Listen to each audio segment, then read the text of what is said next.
Günümüzdə ekoloji təmizliyə nə qədər diqqət yetiririk? Məişət tullantılarının dünyaya nə qədər zərər vurduğunu bilirikmi? Bəs siz belə hallarla qarşılaşanda hansı reaksiyanı verirsiniz?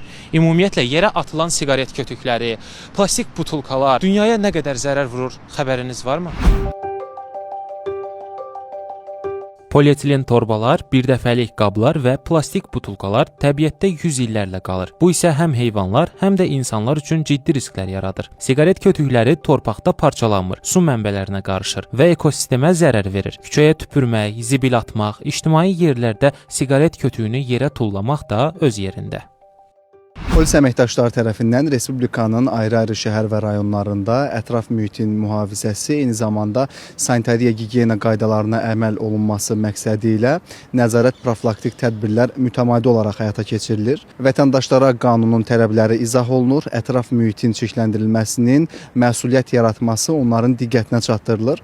Qeyd eləmək lazımdır ki, sanitariya-gigiyena qaydalarının pozulmasına görə İnzibati Xətalar Məcəlləsinin 266.3 və 271-ci maddəsi ilə həmin şəxslər barəsində inzibati tənbeh tədbirləri tətbiq edilir. Ətraf mühitin təmiz saxlanılması ilə bağlı ilkin müddəa Azərbaycan Respublikasının Konstitusiyasında, hansı ki 39-cu maddədə qeyd olunur ki, hər kəsin sağlam ətraf mühitdə yaşamaq hüququ var. Yəni bir şəxsin ətraf mühiti çirkləndirilməsi digər şəxsin konstitusiyon hüququnu pozur. Cəzalar həm İnzibati Xətalar Məcəlləsində nəzərdə tutulub, həm Cinayət Məcəlləsində. İnzibati Xətalar Məcəlləsində hər kəs tərəfindən geniş bilinən siqaret kötüyünün yerə atılmasıdır. Məsələn, 212-ci maddə nəzərdə tutulub. Burada 300 manata qədər cərimə olunur.